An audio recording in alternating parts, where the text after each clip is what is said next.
Of Twelfth Night by Shakespeare. We have 31 cast and crew members who have been rehearsing since the beginning of March and put together a wonderful show for you tonight. Before we begin, there's a few things I'd like to point out though. In your programs, you have a synopsis to help you explain the story of Twelfth Night if you're not familiar with it. As you may know, the play is a comedy complete with love triangle, mistaken identity, and a little bit of foolishness. So in our production, some characters have been double casted, meaning that more than one actor plays the role. So the roles of Viola, Olivia, it's not Olivia, it's, I keep forgetting, I'm going to call her Olivia right now, Maria and Malvolio. They have two actors playing the same part, but the characters will be the same costume so that you guys will be able to recognize them. We do have an intermission tonight. We have concessions that are available in the lobby, and we also have flowers to present to people after the show. So if you want to purchase those are available for you. Just a quick reminder, if you have a phone, if you could turn that off. If you have anything that flashes, if you can make sure that that doesn't flash during the show. And anything that's bright that's showing, as you can tell, it's pretty easy to get distracted. So if you could please turn those off, that would be wonderful. So sit back, enjoy the show, and have a great night. Thank you.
Country friends is this? This is Illyria, lady. And what should I do in Illyria? My brother, he's in Elysium. Perchance he's not drowned. What think you, sailors? It is perchance that you yourself were saved. My poor brother. Assure yourself, after our ship did split, I saw your brother bind himself, courage and hope both teaching him the practice, to a strong mast that lived upon the sea, where like Orion on a dolphin's back, I saw him hold acquaintances with the waves, so long as I could see. Knowst thou this country? I, madam, well, for I was bred and born not 3 hours' travel from this very place. Who governs here? A noble duke, in nature as in name. What is the name? Orsino. Orsino. I've heard my father speak of him before. He was a bachelor then. And so is now, or was so very late. For but a month ago I went from hence, and then 'twas fresh in murmur that he did seek the love of fair Olivia. What's she? A virtuous maid, the daughter of a count, that died some 12 months since, then leaving her, in the protection of her son, her brother, who shortly also died. They say she hath abjured the company in sight of men. Oh, that I served that lady. She will admit to no kind of suit. No, not the duke's. There is a fair behavior in thee, captain. I prithee, conceal me what I am, and I'll serve this duke. Thou shalt present me as a eunuch to him. It may be worth thy pains, for I can sing and speak to him and many sorts of music. That will allow me very worth his service. But else mayhap the time I will commit. Only shape thou silence to my wit. Be you his eunuch, and your meat I'll be, when my tongue blabs and let mine eyes not see. I thank thee. Lead me on.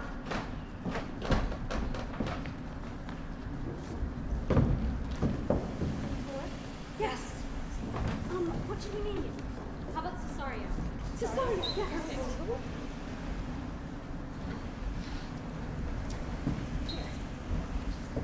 So, Cesario, you're a man now, okay? Yeah, you've got this. Got it? Yes. Okay, yeah, let's go. Okay. If music be the food of love, play on. Give me excess of it. That's the fighting, the appetite may sicken and so die.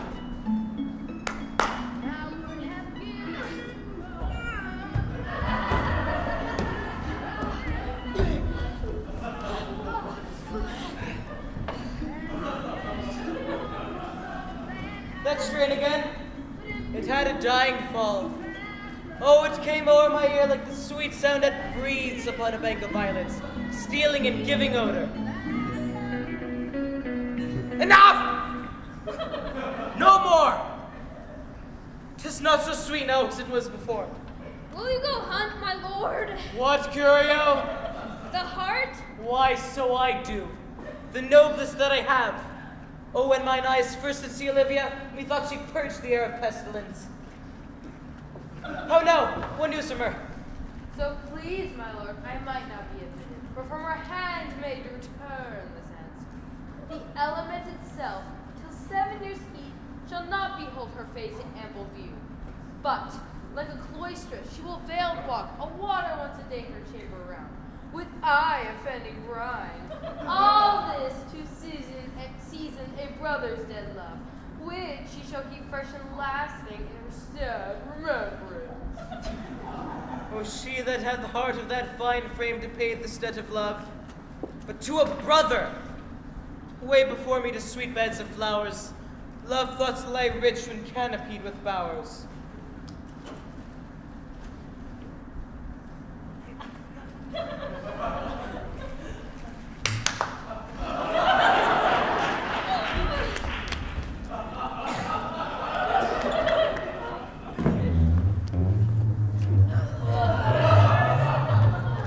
What the plague means my niece?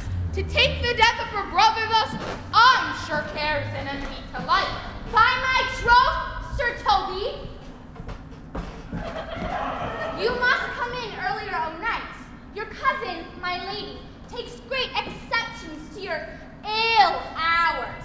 I heard of my lady talk of it yesterday, and of a foolish knight that you brought in one night here to be her wooer. Who, Sir Andrew Akecheek? Aye, he. Why, he's as tall as any man in Illyria. What's that to the purpose? Why, he has 3,000 ducats a year. I bet he's a very fool and a prodigal. By that you'll say so. He speaks 3 or 4 languages without book, and hath all the good gifts of nature. He hath indeed, almost natural. For besides that he's a fool, a great quarreler, and that he hath be Sir Toby Belch! How now, Sir Toby Belch? Sweet Sir Andrew! Huh! Bless you, fair shrew. And you too, sir. What's that? My niece's chambermaid. Good mistress, I desire better acquaintance. Fare you well, gentlemen. Oh, knight, when did I see thee so put down? Never in your life, I think. Methinks sometimes I have no more wit than a Christian or an ordinary man has. But I am a great eater of beef, and I believe that does harm to my wit. No question. I'll ride home tomorrow, Sir Toby. Pourquoi, dear knight? What is pourquoi? Do or not do? I would I had bestowed that time in the tongues that I have in fencing, dancing, and bear baiting. Past question. Sir Toby, your niece will not be seen. And if she be, it's 4 to 1 she'll not be. The Count himself here hard by woos her. She'll none of the count. Shall not match above her degree, neither in her estate, years, nor wit. I heard her swear it. Tut, there's life in it, man. I'll stay a month longer. I am a fellow of the strangest mind in the world. I delight in masks and revels sometimes all together. My very walk should be a jig. Shall we sit about some revels? What shall we do else? Let me see the caper. Higher, higher. Excellent. If the Duke continues his favors towards you, Cesario,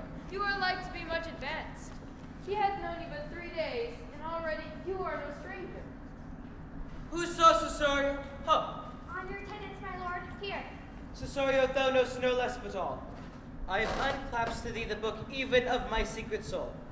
Therefore, good youth, address thy gate unto her. Be not denied access. Stand at her doors and tell them, there thy fixed foot shall grow till thou have audience. Sure, my noble lord, but if she be so abandoned to her sorrow, as it is spoke, she'll never admit me. Be clamorous and leap all civil bounds. Say I do speak with her, my lord. What then? Oh, then unfold the passion of my love. Surprise her with the discourse of my dear faith. It shall become thee well to act my woes. I'll do my best to woo your lady.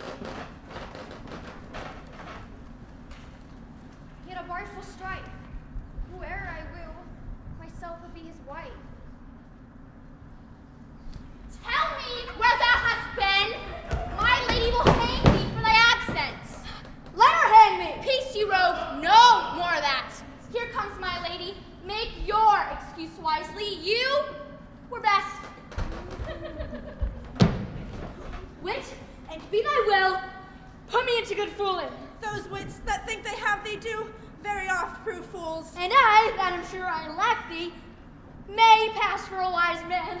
Better a witty fool than a foolish wit. God bless thee, lady. Take away the fool. Do you not hear, fellows? Take away the lady. Sir, I bade them take away you. Misprisoned in the highest degree. Good Madonna, give us leave to prove you a fool. Can you do it? Dexterously, good Madonna. Make your proof. Good Madonna, why mournest thou? Good fool for my brother's death. I think his soul is in hell, Madonna. I know the soul is in heaven, fool. Ha! The more fool, Madonna, to more of your brother's soul being in heaven. Take away the fool, gentlemen. What think you of these fools, Malvolio? Do they not mend? Yes, and shall do till the pangs of death shake them. Infirmity that decays the wise doth ever make the better fool. God send you, sir, a speedy infirmity for the better increasing of your folly. Sir Toby will be sworn we are no foxes. But he will not put his word for 2 pence that you are no fool. How say you to that, Malvolio? I marvel your ladyship takes delight in such barren rascals. I saw them put down the other day with an ordinary fool that had no more brain than a stone. Look you now, they're out of their guards already. Unless you laugh and minister occasion to them, they are gagged. Oh, you are sick of self-love, Malvolio, and taste with a distempered appetite. Madam! There's at the gate a young gentleman, much desires to speak with you. From the Count Orsino, is it? I know not, madam. 'Tis a very young man. Who of my people holds him in delay? Sir Toby, madam, your kinsman. Fetch him off, I pray you. He speaks nothing but madmen. Fie on him. Go you, Malvolio. If it be a suit from the Count, I am sick, or not at home, what you will to dismiss it. Now you see how your fooling grows old, and people dislike it. Thou hast spoke for us, Madonna, and if thy eldest son was a fool, for one of thy kin has a most weak, be a matter.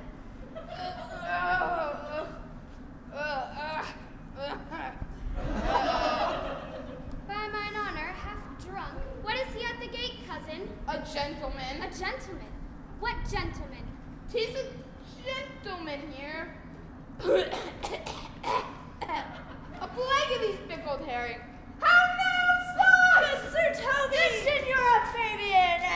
I'm married. What is he? Let him be the devil, and he will, I care not. Madam, yon young fellow swears he will speak with you. I told him you were sick. He takes on him to understand so much, and therefore comes to speak with you. I told him you were asleep. He seems to have a foreknowledge of that too, and therefore comes to speak with you. What is to be said to him, lady? He's fortified against any denial. Tell him he shall not speak with me. Has been told so, and says he'll stand at your door like a sheriff's post, and be the supported to a bench, but he'll speak with you. What kind man is he? Why of mankind? What manner of man? A very ill manner. He'll speak with you, will you or no? Of what personage and years is he? Not yet old enough for a man, nor young enough for a boy, as a squash is before 'tis a peas cod, or a cooling when 'tis almost an apple. Let him approach. Call my gentlewoman. Gentlewoman, my lady calls! Give me my veil. Throw it over my face. We'll once more hear Orsino's embassy.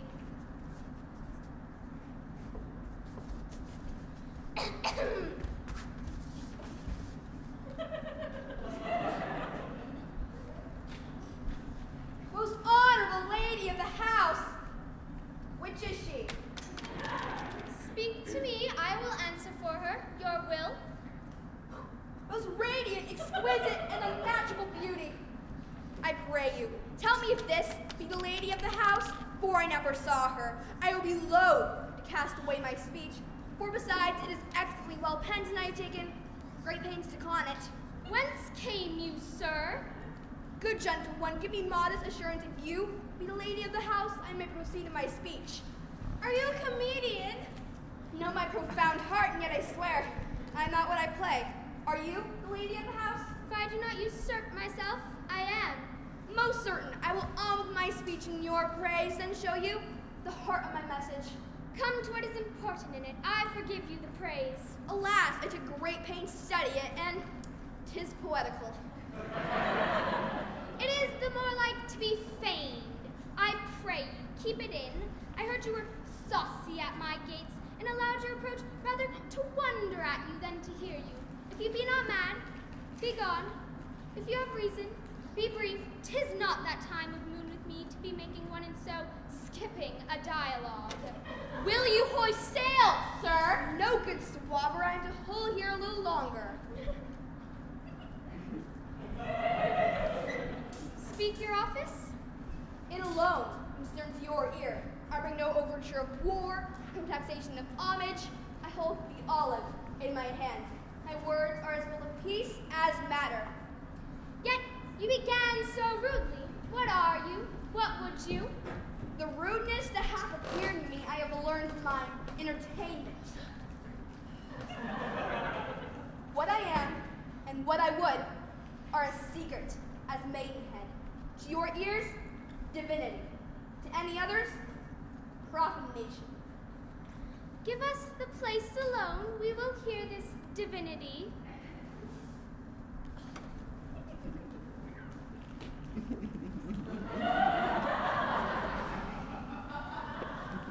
Now, sir, what is your text? Most sweet lady. A comfortable doctrine, and much can be said of it. Where lies your text? In Orsino's bosom. In his bosom. In what chapter of his bosom? To answer by the method, in the first of his heart. Oh, I have read it. It is heresy. Have you no more to say? Good madam, let me see your face. Have you any commission from your lord to negotiate with my face? You are now out of your text, but we will draw the curtain and show you the picture.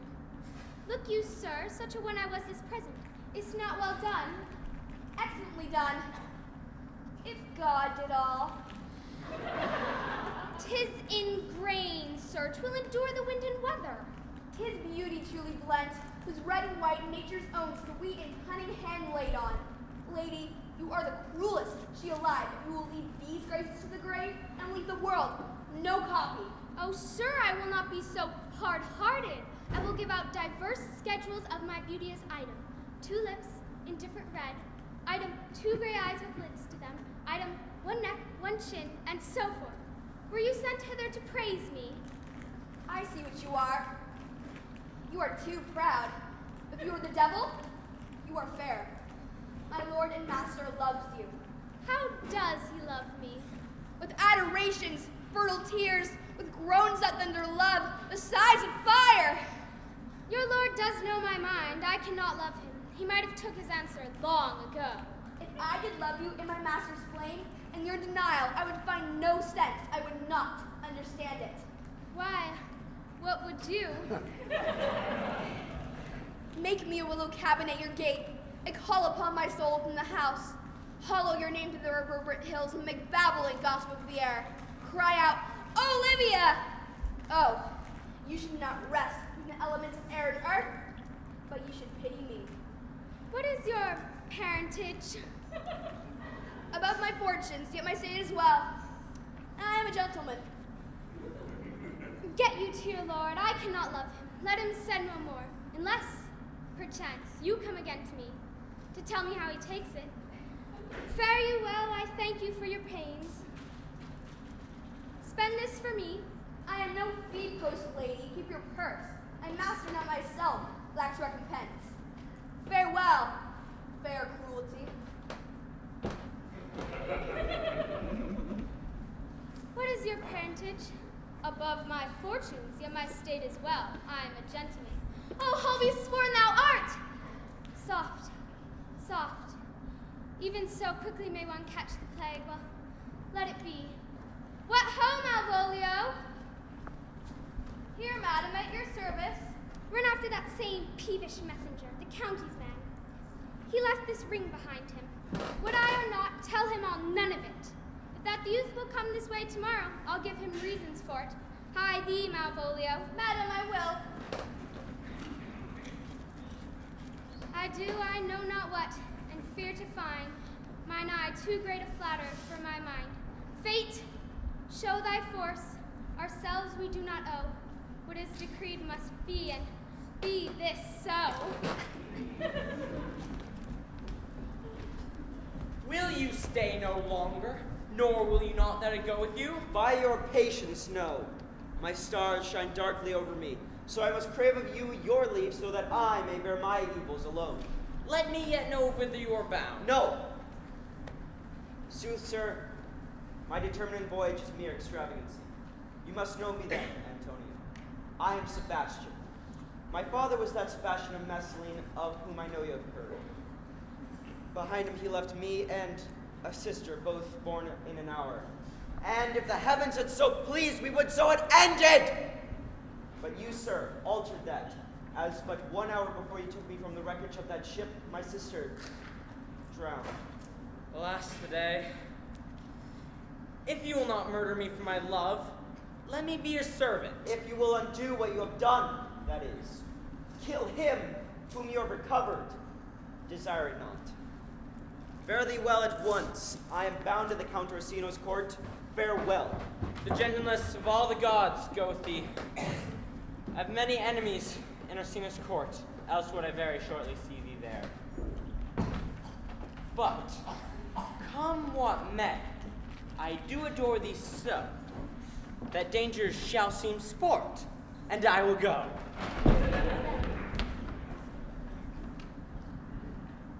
Were not you even now at the Countess Olivia's? Even now, sir. She returns this ring to you, sir. She adds, moreover, that you should put your lord into a desperate assurance she will none of him.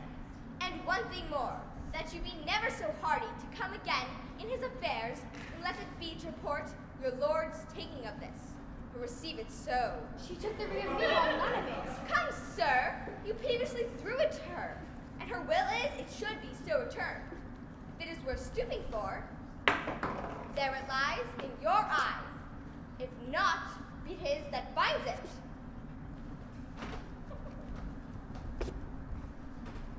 I left no ring with her. What means this lady? Fortune forbid my outside have not charmed her. For she made good view of me, indeed, so much, that sure me thought her eyes had lost her tongue. For she did speak and start distractedly. She loves me, sure. I am the man, if it be so as 'tis. Poor lady, she'd better love a dream. How will this fadge?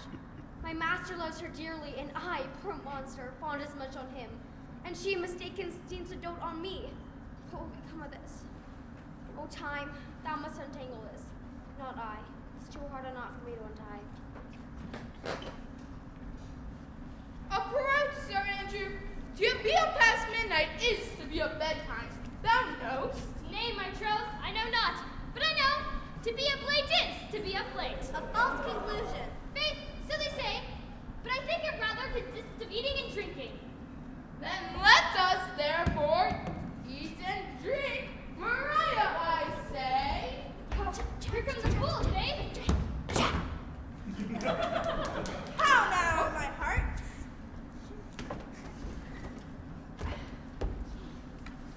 Did you never see the picture of we three?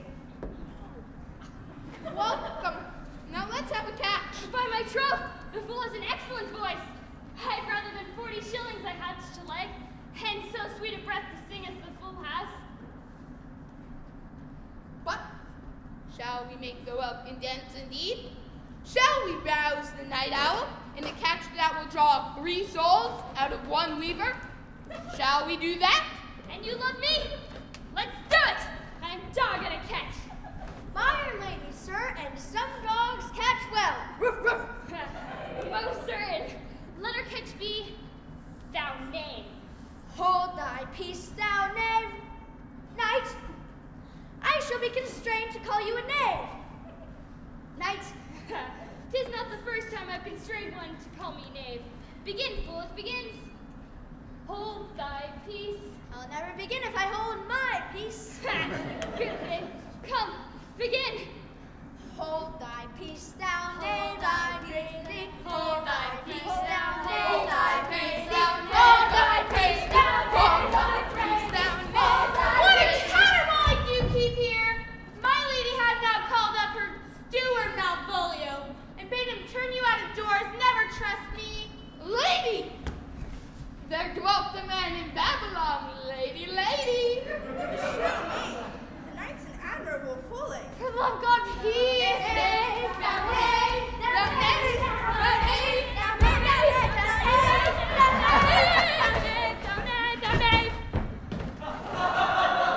My master, are you mad, or what are you? Is there no respect of place, persons, nor time in you? We did keep in time, sir. In our catches.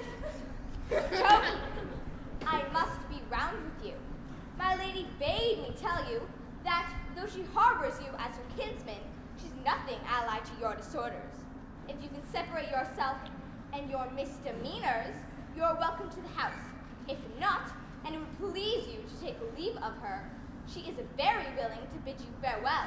Farewell, dear heart, for I must needs be gone. Nay, Sir Toby. His eyes do show his days are almost done. Is it even so? For I will never die. Sir Toby, there you lie. This is much credit to you. Aren't any more than a steward. Dost thou think, because thou art virtuous, that there shall be no more cakes? Go, sir, rub your chain with crumbs. Mistress Mary, if you prize my lady's favor at anything more than content, you would not give means for this uncivil rule. She shall know it by this hand.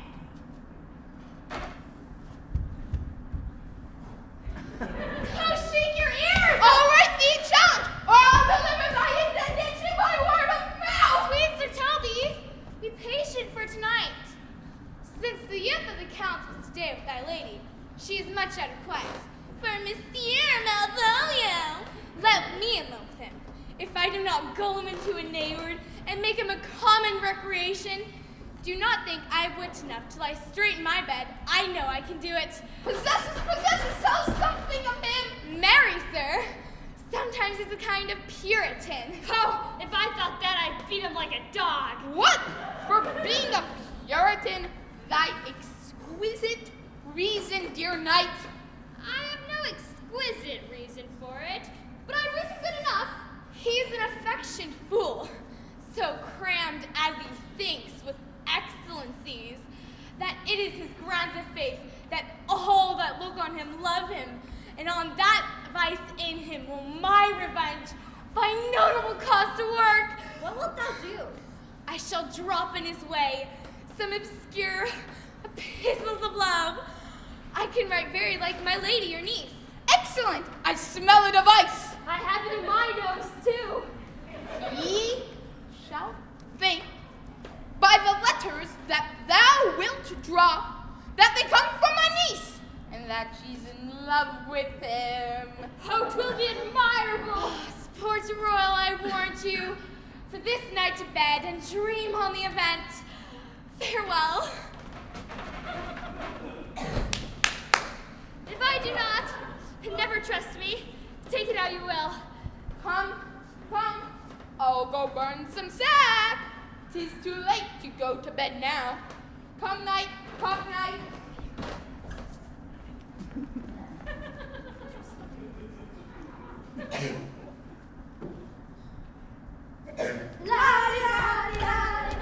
Give me some music. Now that piece of song. That old and antique song we heard last night. Methought it did relieve my passion much. He is not here, so please your lordship that should sing it. Who was it? Festi, the jester, my lord. A fool that the Lady Olivia's father took much delight in. Seek him out and play the tune the while. Come hither, boy.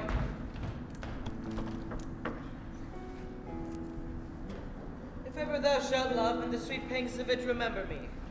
For such as I am that all true lovers are, that is, be loved. How dost thou like this tune? It gives a very echo to the seat where love is throned. Thou dost speak masterly, my life upon't. Young though thou art, thine eye hath stayed upon some favor that it loves, for quite a while. Art thou not, boy? A little, by your favor, What kind of woman is't? of your complexion. She is not worthy then. What years in faith? About your years, my lord. Too old by heaven. Let still the woman take an elder than herself. For a boy, however we do favor ourselves, our fancies are far more giddy and infirm than those of woman. I think it well, my lord. Then let thy love be younger than thyself. For women are as flowers, whose fair flower being once displayed, doth fall that very hour. And so they are, alas that they are so, to die, when they to perfection grow. That song we had last night, Mark and Cesario, is old and plain and dallies with the innocence of love. Are you ready, sir? I prithee sing.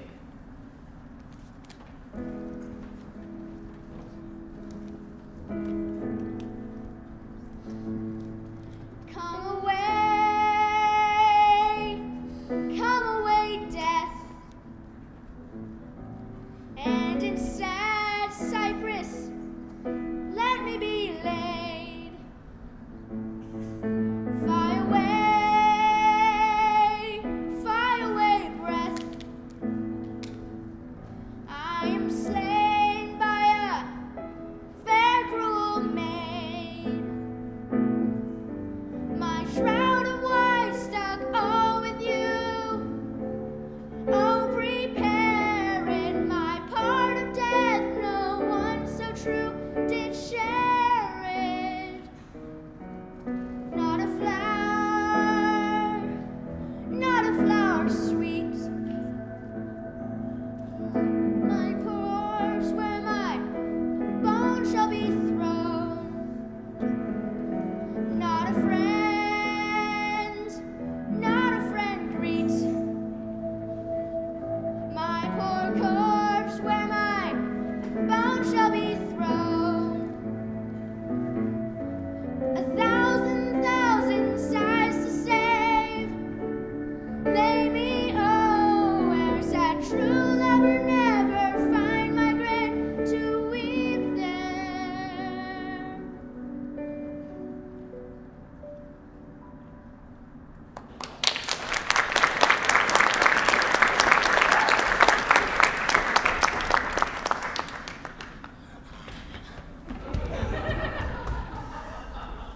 Once more, Cesario, get thee to yon same sovereign cruelty. Tell her, my love, more noble than the world. Prices, not quantity of. But if she cannot love you, sir, I cannot be so answered. sooth, but you must. Say that some lady, perhaps there is, hath for your love out of great pang of heart, as you have for Olivia. You cannot love her. You tell her so. Must she not then be answered? There is no woman's sighs that can bide the beating of so strong a passion as love doth give my heart. No woman's heart so big to hold so much. They lack pretension. Make no compare between what love a woman can bear me and that I owe Olivia. But I know. What dost thou know? too well what love woman to men may owe. In faith, they are true as heart as we. My father had a daughter, loved a man, as it might be perhaps, were I a woman, I should your lordship. And what was her history? A blank, my lord. She never told her love. But with a greeting yellow melancholy, she sat like patience on a monument, smiling at grief. Was not this love indeed? And died thy sister of her love, my boy? I am all the daughters of my father's house. And all the brothers too. And yet, I know not. Sir, challenge this lady. Aye, that's the theme. To her in haste. Give her this jewel. Say, my love can give no place. Bide no denay.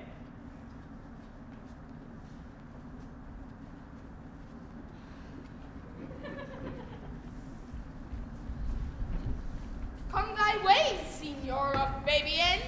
Nay, I'll come. If I lose a scruple of this sort, let me be boiled to death with melancholy. We will fool him black and blue. Shall we not, Sir Andrew? And we do not. It is pity of our lives. Here comes the little villain. How now, my meta love India? Get ye off into the box tree.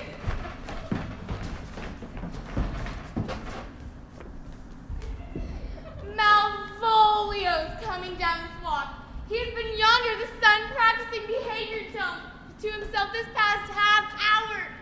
Observe him for the love of mockery, for I know this letter will make a contemplative idiot of him.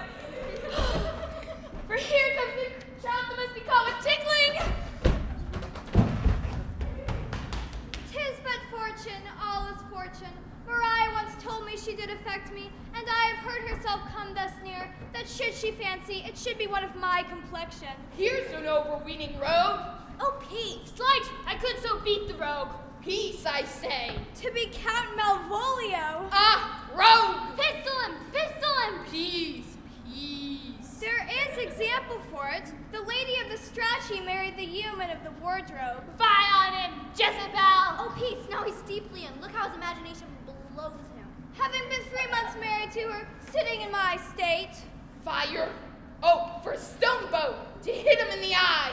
Calling my officers about me in my branched velvet gown. Fire and brimstone. Oh, peace, peace. Telling them I know my place as I would they should do theirs, to ask for my kinsman Toby. Bolts and shackles. 7 of my people with an obedient start make out for him. I frown the while and perchance wind up watch or play with some rich jewel. Toby approaches, curtsies there to me. Shall this fellow live? I extend my hand to him thus, And does not Toby take a blow of the lips then? saying, Cousin Toby, my fortunes having cast me on your niece, give me this prerogative of speech. What? What? You must amend your drunkenness. Out! Scab! Besides, you waste the treasure of your time with a foolish knight. That's me, I warrant you. One Sir Andrew. I knew 'twas I, for many do call me a fool. What employment have we here? By my life, this is my lady's hand. To the unknown beloved, 'tis my lady. To whom should this be? I may command where I adore, but silence, like a Lucrece knife, with bloodless stroke my heart doth bore. M-O-A-I, doth sway my life. A Faustian riddle. Excellent wench, say I. M-O-A-I, doth sway my life. Nay, but first, let me see. I may command where I adore. Why, she may command me. I serve her, she is my lady. Why, this is evident to any formal capacity. There is no obstruction in this. And the end, what should that alphabetical position portend? If I could make that resemble something in me, M-O-A-I.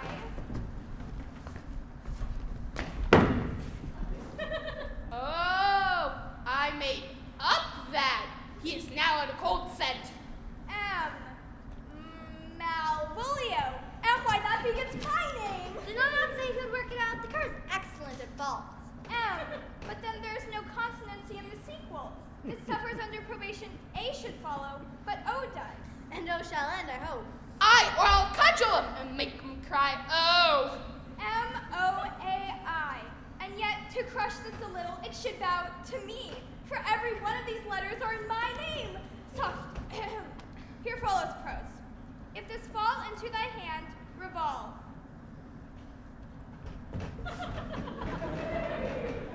In thy stars I am above thee, but be not afraid of greatness.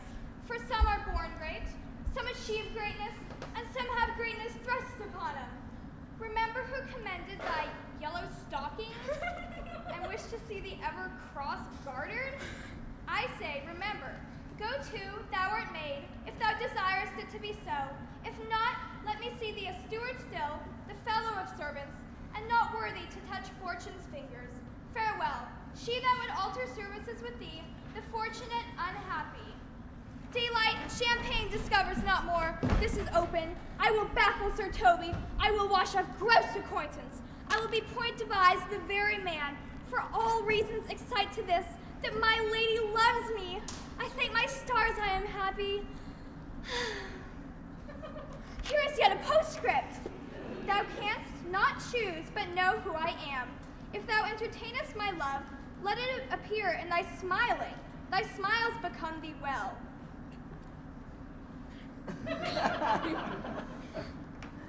Jove, I thank thee. I will smile. I will do everything that thou wilt have me. I could marry this wench for this device. So could I, too. And ask no other dowry with her, but such another jest. Nor I, neither. Here comes my noble gull catcher. Thou hast put in such a dream that when the image of it leaves him, he must run mad. If you will then see the fruits of the sport, mark his first approach before my lady.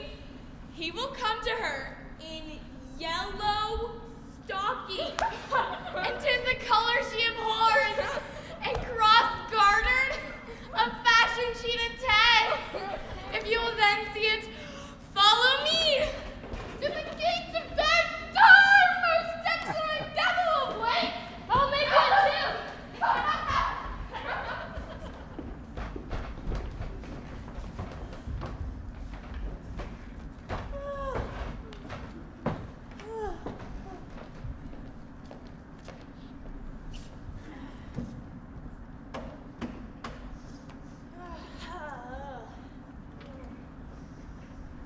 Sing me, friend, and thy music.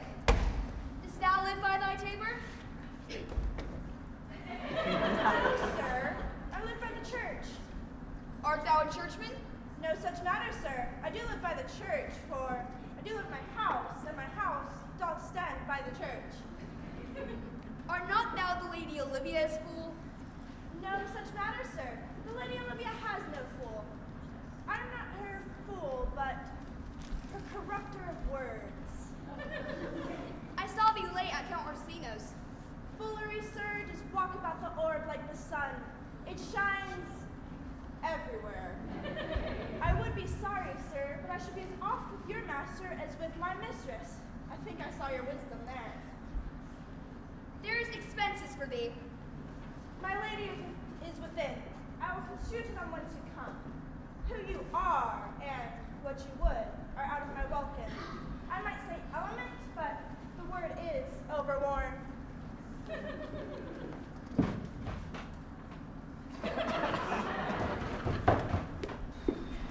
Save thee, gentlemen. And you, sir? De vous, Corte, monsieur. And vous, c'est votre serviteur. I hope, sir, you are, and I am yours. Will you encounter the house? My niece is desirous you should enter, if your trade be to her. I am bound to your niece, sir. I mean, she is the list of my voyage. Taste your legs, sir. Put them to motion. My legs better understand me, sir, than I understand what you mean by me bidding me taste my legs. I mean to go, sir. To enter. Most excellent, accomplished lady, the heavens rain odors on you.